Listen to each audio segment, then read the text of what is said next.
नमस्ते जी। 199वीं श्रव्य कणिका सत्यार्थ प्रकाश स्वाध्याय एवं प्रवचन माला आप सभी धर्म प्रेमी महानुभावों का मैं हार्दिक स्वागत करता हूं। हम सत्यार्थ प्रकाश के 7वें समुल्लास में ईश्वर एवं वेद विद्या विषय को आपके समक्ष रख रहे हैं, जिसमें 33 प्रकार के देवताओं की चर्चा आ रही थी। हम प्राणों के 11 रुद्रों की चर्चा आपके समक्ष रख रहे थे, जिसमें 5 प्राण अपान व्यान समान उदान और उपप्राण नाग कूर्म कृकल देवदत्त धनंजय की चर्चा गत श्रव्य कणिका में हम कुछ कर पाए। अब उसी को आगे बढ़ाते हैं कि अपान माने मानव शरीर में अपान वायु का स्थान नाभि से लेकर गुदा पर्यंत है। इसके सब कार्य प्रधान रूप से गुदा पर्यंत और गौण रूप से पैर पर्यंत होते हैं।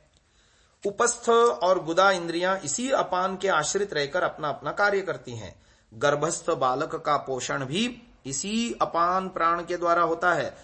गुर्दे भी इसी अपान के द्वारा अपना कार्य करते हैं। मल मूत्र रजवीर्य का विसर्जन भी इसी के द्वारा होता है। कुंडलिनी शक्ति का निवास भी इसी अपान प्राण में है। अपान में पृथ्वी तत्व मिला रहने से इसमें गुरुत्व धर्म आ जाता है। इसी कारण मल मूत्र रज वीर्य तथा गर्भस्थ बालक का विसर्जन नीचे की ओर होता है।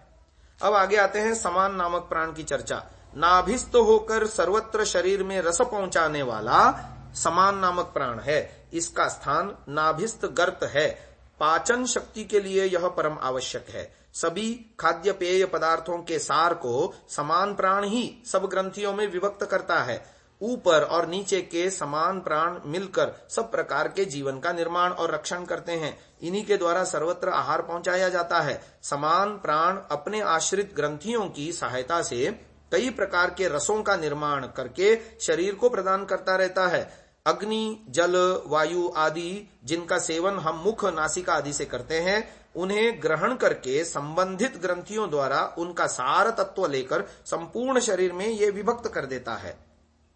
यह यकृत में क्षार का निर्माण करता है। आमाशय में खाद्य तथा पेय पदार्थों को मिलाकर पीसता है और तरल बनाकर पक्वाशय में उसका परिपाक करता है और अंततः रस और मल के रूप में परिणत करके छोटी और बड़ी आंतों में बांट देता है। यदि समान प्राण ठीक ठीक कार्य न करे और आवश्यक आहार न मिले तो थोड़ी देर में मृत्यु हो जाना अवश्यंभावी है।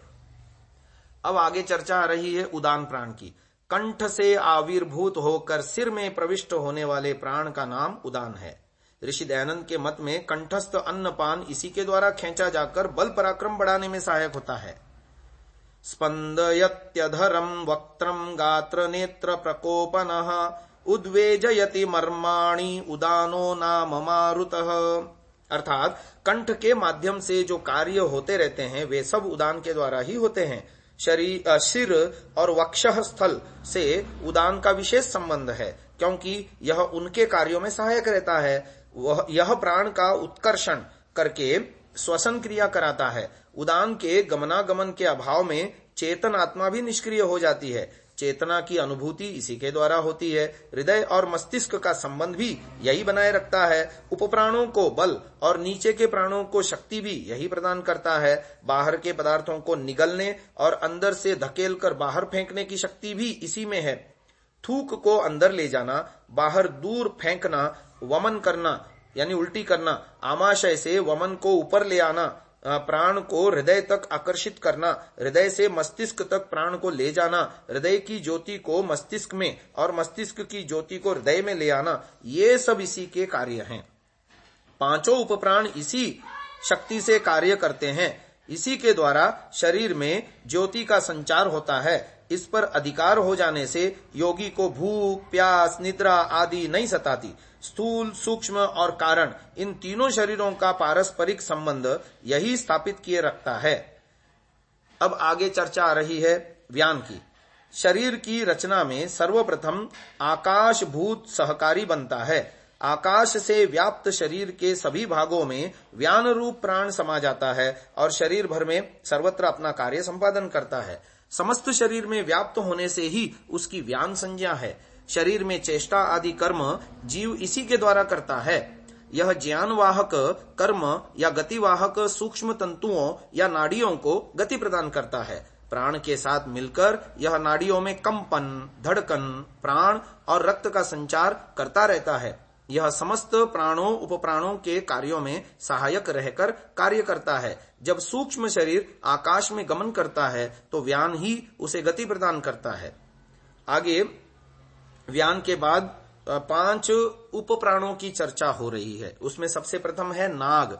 नाग उपप्राण का निवास मुख में है। उद्गार यानी डकार और हिचकी पैदा करना इसका काम है। प्राण का मुख द्वारा निकलना ही उद्गार है। जब खानपान ठीक रहता है और पाचन शक्ति सामान्य रहती है तब नाग प्राण की प्रधानता नहीं रहती, उस समय वह शांत रहता है। आमाशय में खराबी हो जाने पर यह जब वायु या प्राण को वहीं भ्रमण हेतु अपेक्षित स्थान नहीं मिलता तो वह बाहर निकलना चाहता है। उसके निकलने के 2 ही द्वार हैं, मुख अथवा गुदा। जो वायु मुख से निकलता है वह डकार और जो गुदा से निकलता है वह अपान वायु कहता है। इस प्रकार उदर दोष के कारण यह विकराल रूप धारण करके उद्गार और हिचकी को उत्पन्न करता है। उदान प्राण के साथ इसका विशेष संबंध है। उद्गार और हिचकी के समय यह प्राण को कंपायमान कर देता है। जब यह अधिक कुपित हो जाता है तब इसका विशेष प्रभाव हृदय से मस्तिष्क तक पड़ता है। उद्गार के समय यह नीचे से उदान को भी खींच लाता है और हिचकी के समय यह मनुष्य को परेशान कर देता है। अब दूसरे क्रमांक में उपप्राण है कूर्म। कूर्म इस प्राण का निवास नेत्रों में है। यह पलकों को खोलने और बंद करने का कार्य करता रहता है। इसके धर्म संकोच और विकास हैं। निमेष उन्मेष काल में यह नेत्रों को संकोच और विकास करता रहता है। इसके ये स्वाभाविक धर्म नाग प्राण में देखने में आते हैं। अन्य प्राणों और उपप्राणों से यह निमेष उन्मेष का कर्म भिन्न प्रकार का है और विशेष भी। त्राटक काल में ये धर्म विशेष प्रयत्न द्वारा प्रसुप्त से हो जाते हैं और निद्रा, स्वप्न और समाधि की अवस्था में स्थगित रहते हैं, यानी बंद रहते हैं। जागृत अवस्था में ये अपना कार्य निरंतर करते हैं। जैसे हम पलके झपकते हैं तो ये कूर्म नामक प्राण का ही कार्य है। अब अगला है तीसरा उपप्राण जिसका नाम है क्रिकल। क्रिकल उपप्राण का निवास कंठ में है। इसका मुख्य कार्य है जम्हाई लेना। यह आलस्य और प्रमाद को दूर करता है। कंठ और मुख का विस्तार करता है। कभी कभी स्मरण मात्र से भी जमाई आने लगती है और कभी कभी दूसरों को जमाई लेते देखकर के भी हमको जमाई आती है। आलस्य और प्रमाद के समय विशेष रूप से जमाई आती है। कंठकूप में विशेष संयम द्वारा यथोचित अभ्यास करने से भूख प्यास की निवृत्ति होती है। क्रिकल प्राण के प्रदेश में उदान प्राण का स्थान है। समाधि की अवस्था में जमाई का क्षोभ नहीं रहता। उदान के सहयोग से यह शांत हो जाती है। अब अगला चौथा उपप्राण है जिसका नाम है देवदत्त। यह नासिका स्थानीय है। इसका मुख्य कार्य छींक आना है।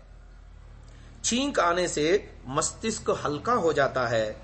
कंठ और मस्तिष्क का रेशा निकल जाता है और सुख की अनुभूति होती है, किंतु इसकी अति परेशानी का कारण बन जाती है। देवदत्त प्राण श्वास प्रश्वास की गति में सहायक होता है। धारणा, ध्यान और समाधि में विक्षेप नहीं होने देता तथा मस्तिष्क को शुद्ध, पवित्र और हल्का बनाए रखता है। पांचवा और अंतिम उपप्राण है धनंजय। यह सर्वदेह व्यापी है और क्षोभ को पैदा करने वाला है। चोट लगने पर सृजन हो जाना धनंजय उपप्राण का ही कार्य है। सर्वव्यापी होने से धनंजय त्वचा के साथ संयुक्त रहता है। शरीर के भीतर की मांसपेशियों की तथा नसनाड़ियों में भी यह रहता है, क्योंकि इन सभी पर स्पर्श की प्रतीति होती है और आदि व्याधि या आघात होने से इसमें शोथ यानी सूजन भी हो जाता है। इससे स्पष्ट है कि धनंजय प्राण समूचे शरीर में व्याप्त है। धनंजय के कारण शरीर में क्षोभ जीवन काल में ही होता है। मृत्यु होते ही धनंजय समस्त प्राणों उपप्राणों के साथ शरीर से निकल जाता है। अतः मृत शरीर यानी शव में शोथ होना यानी शव फूलता जाता है या उसका फूल जाना बाह्य वायु अथवा गर्मी के कारण हो सकता है। कौशिक की उपनिषद में स्पष्ट लिखा है, सह येतावस्मिन् शरीरे वसतः सहोत्क्रामतः। आत्मा और प्राण समूह शरीर में साथ रहते और साथ ही उत्क्रमण करते हैं। महानुभावों, आज की इस चर्चा को हम यहीं विराम दे रहे हैं। आगे की चर्चा अगले श्रव्य कणिका में करेंगे। ओम।